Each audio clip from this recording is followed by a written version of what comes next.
启示录21章3节，我听见有大声音从宝座出来说：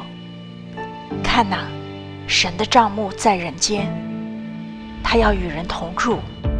他们要做他的子民，神要亲自与他们同在，做他们的神。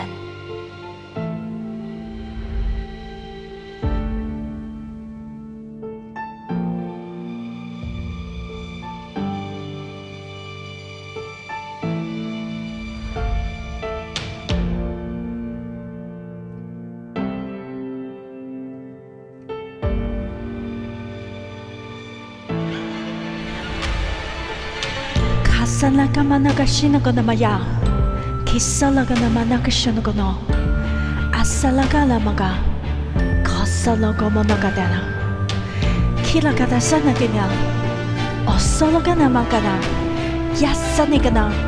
oloshomogonoga sanaganigano, hasalaga managanina, asa ologan managa.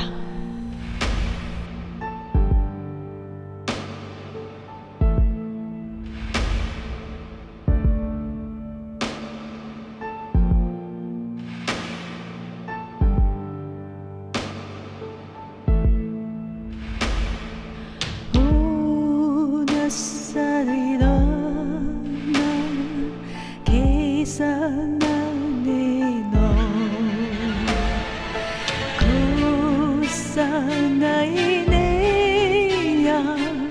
こさなのも